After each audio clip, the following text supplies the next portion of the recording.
คำศัพท์ต่อมาก็คือสิเป็นเบื้อง margin level นะ margin level นี่เลย margin level ซึ่งว่ากรณีที่ว่าเราใช้ MT5 เราก็สามารถเช็คเบิ่งได้เดี๋ยวสิให้เบิ่งตัวอย่างก็คือนี้นะนี่เลย margin level แล้วก็สิเห็นเปอร์เซ็นต์ตัวนี้อันนี้แหละ margin level แล้วหน้าทีนี้ margin level มันแม่นอีหยังเดี๋ยวสิพาทุกคนมาทำความเข้าใจละเอียดนำกันนะซึ่งว่าอันนี้ก็คือเป็นบทเรียนที่ว่าได้เซตขึ้นมาทุกคนสามารถอ่านตามนี้ได้แล้วก็พรก็สิสรุปสั้นๆให้ทุกคนเข้าใจละเอียดซึ่งเอิ้นว่า margin level ก็คือเอิ้นว่าระดับความปลอดภัยหรือว่าเป็นตัวชี้วัดความแข็งแรงของบัญชีเทรดของเฮาสั้นๆนะซึ่งว่าเอฟเฟกต์ของมันนี่นะ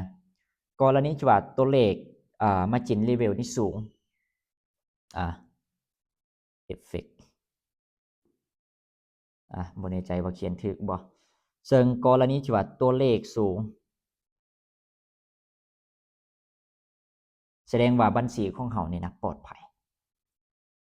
ยสูงแล้วกรณีที่ว่าตัวเลขต่ำเด้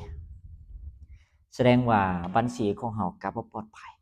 นะอันนี้ก็คือเป็นเบื้องเอฟเฟกต์ของมันว่ามันเป็นจังไดนะเดี๋ยวสิพามาละเอียดตื่มอีกครั้งซึ่งว่าตัวที่ว่าทุกคนเห็นณตอนนี้ก็คือสิเป็นสูตรคำนวณ margin level ว่าที่ไปที่มาของมันเป็นจังไดเพื่อว่าให้ละเอียดแต่ว่าเบื้องความเป็นจริงก็คือสามารถเช็คเวลาที่ว่าออกออเดอร์ปึ๊บสามารถเช็คอยู่ MT5 หรือว่าแพลตฟอร์มเทรดที่ว่าเฮาใช้มันก็โชว์รายละเอียดเบื้องนั้นขึ้นมานะซึ่งว่าสูตรคำนวณ margin level ก็คือสิเท่ากับequality นะ equality หารให้margin ที่ว่าใส่ไปหรือว่า usage margin แล้วก็คูณให้100นะคูณให้100ซึ่งว่า equality ก็คือเป็นยอดเงินรวมในบัญชีรวมทั้งขาดทุนหรือว่ากำไรนะส่วนusage margin ก็คือเอิ้นว่าเป็น margin ที่ว่าใส่ไปหลักค้ำประกันหรือว่า margin นั่นเองแล้วมาเบิ่งตัวอย่างเพื่อว่าให้ละเอียดเบิ่งตัวอย่างเฮาเงินในพอร์ตของเฮาก็คือ 1,000 เหรียญแล้วณทีนี้เฮาเปิดออเดอร์ไปนี่นะก็คือใส่ margin 200 เหรียญแล้วออเดอร์นั้นลบ100 เหรียญ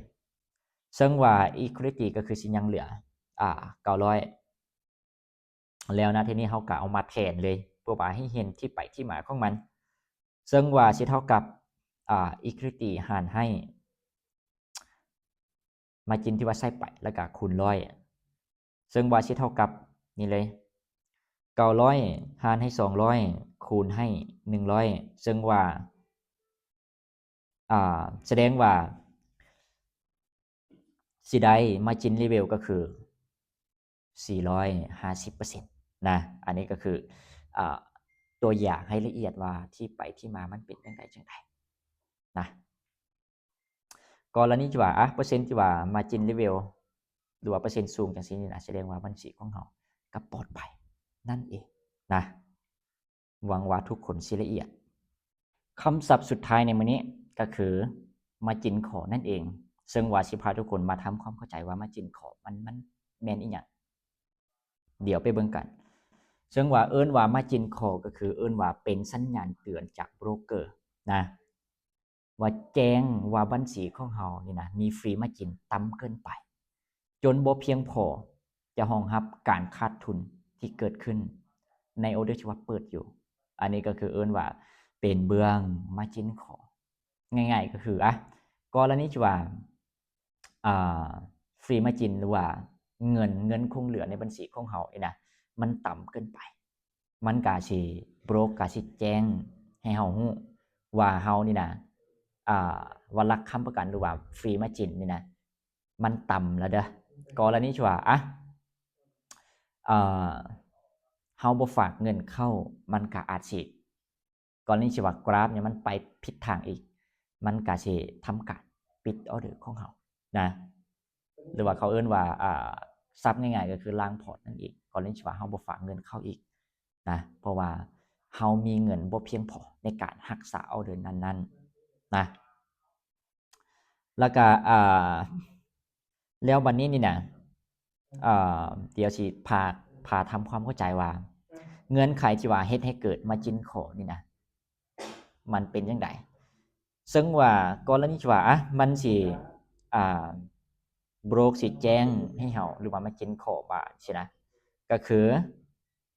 ก็ย้อนว่าเปอร์เซ็นต์รีวิวนี่ต่ำนะเมื่อ Margin Level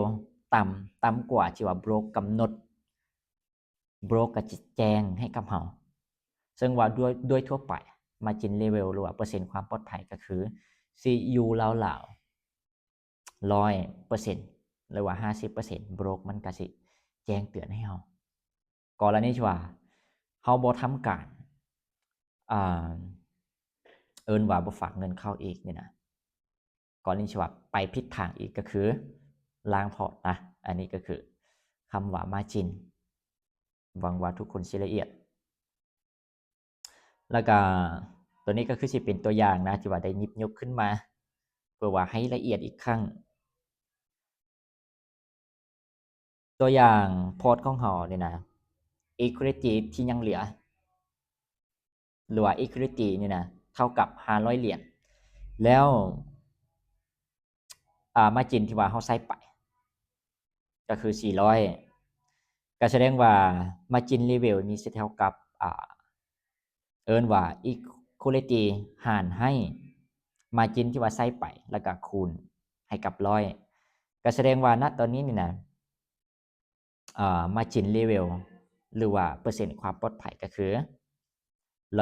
125นะ125แล้วถ้าราคานี้แล่นสวนเฮ็ดให้ equity เหลือ300เหรียญนะก็เอามาเทรดคือเก่าเลยซึ่งว่า margin level สิเท่ากับ3เอิ้นว่า equity ก็คือ300หารให้margin ที่ว่าใส่ไปก็คือ400แล้วก็คูณให้100ก็แสดงว่าสิเท่ากับ 75% อันนี้ก็คือเปอร์เซ็นต์ความปลอดภัยบัญชีของเฮาหรือว่า margin level สิเท่ากับ 75% แสดงว่ามันก็เข้าใกล้ระดับmargin call นะหรือว่าบางโบรกนี่นะฮอด 100% ปึ๊บมันก็แจ้งแต่ว่าบางโบรกมันก็50ซึ่งว่าแต่ละโบรกมันก็บ่คือกันนะแต่ว่าอยู่ราวๆประมาณนั้น50 500%นะอันนี้ก็คือเป็นเบื้อง margin call ฮะแล้วก็ตัวนี้ก็คือเอิ้นว่ากรณีที่ว่า margin call ปึ๊บนี่นะมันเกิดอีหยังขึ้นหรือว่า margin call นี่มันเป็นหยังมันจึงส่ง margin call ให้เฮาเดี๋ยวสิอธิบายอีกครั้งเดี๋ยวว่ากะเว้าๆผ่านมา เดี๋ยวสิอธิบายอีกครั้งก็คือในเมื่อที่ว่าโบรกนี่นะหรือว่าฮอดจุดที่ว่ามัน margin call มาสิหรือว่าแจ้งเตือนจากโบรกมาสิซึ่งว่ามันบอกให้เฮากรณีที่ว่ามันแจ้งมาปึ๊บนี่นะก็คือเป็นสัญญาณเตือนก็คือให้เฮาเติมเงินเข้าอีกหรือว่าปิดออเดอร์ที่ว่ากำลังเปิดอยู่เพื่อว่าลด margin หรือว่าหลักค้ำประกันนั่นเองแล้วกรณีถ้าเฮาบ่เติมเข้านี่นะแล้วกราฟมันไปผิดทางเรื่อยๆแล้วก็กรณีที่ว่ามันลดลงจน margin level ต่ำกว่า level stop หรือว่าเงื่อนไขที่ว่าโบรกกำหนดว่าฮอดเท่านี้มันสิปิดออเดอร์ให้เฮาก็คือมันก็ระบบมันก็สิปิดออเดอร์อัตโนมัตินะณที่นี้ก็คือมันแจ้งเตือนว่ากรณีที่ว่าเฮาบ่อยากล้างพอร์ตก็คือเฮาต้องได้ฝากเงินเข้าอีกอันนี้ก็คือเป็นโมเดลของ margin call นั่นเองนะเดี๋ยวต่อมาก็คือสิพาทุกคนมาเบิ่งเบื้องวิธีป้องกันบ่ให้เกิด margin call เดี๋ยวไปเบิ่งกันว่าเฮามีวิธีป้องกันจังไดซึ่งว่านี่เลย1มาก็คือเทรดโดยใช้ leverage เอิ้นว่าบ่ใช้สูงเกินไปนะแล้วก็บ่เปิดออเดอร์ที่ว่าใหญ่เกินกว่าทุนของเฮาแล้วก็ต่อมาก็คือมันกวดเบิ่งว่า margin level ของเฮาว่ายังอยู่ระดับเท่านี้นะต่อมาก็คือสำคัญเลยใส่ stop loss ทุกไม้ที่ว่าเทรดบ่แม่นว่าสิตั้งแต่ TP อย่างเดียวมันก็บ่ได้อย่าลืม SL นะเบื้องต่อมาก็คือเอิ้นว่าอันนี้ก็คือมันสิเป็นเบื้องการบริหารใส่ความเสี่ยงก็คือ 1-3% ของพอร์ตนะอันนี้ก็คือวิธีการป้องกันนั่นเองแล้วท้ายสุดพรสิตัวนี้ก็คืออยากเสริมนะอยากเสริมเพื่อว่าหลายคนสิยังบ่ละเอียดเอิ้นว่าแต่ละโบรกนี่นะมันสิกำหนด margin call level หรือว่า stop out level นี่ต่างกันนะอย่างเช่นนะบางโบรกนี่นะ margin call อยู่ที่ 100% นะ 100% ปุ๊บมันก็แจ้งให้เฮาแต่ฮอด 50% ปุ๊บมันก็ stop out ให้เฮานะอันนี้ก็คือเป็นสิ่งที่ว่าอยากเสริมเพราะว่าบางโบรกมันก็บ่คือกันแล้วก็หวังว่า EP นี้ทุกคนสิได้ความรู้ในการไปต่อยอดในการเทรดของแต่ละคนให้เติบโตให้สามารถสร้างกำไรแล้วก็อยู่ในตลาดระยะยาวได้นะเดี๋ยวฝากติดตามคลิปหรือว่า EP ต่อไป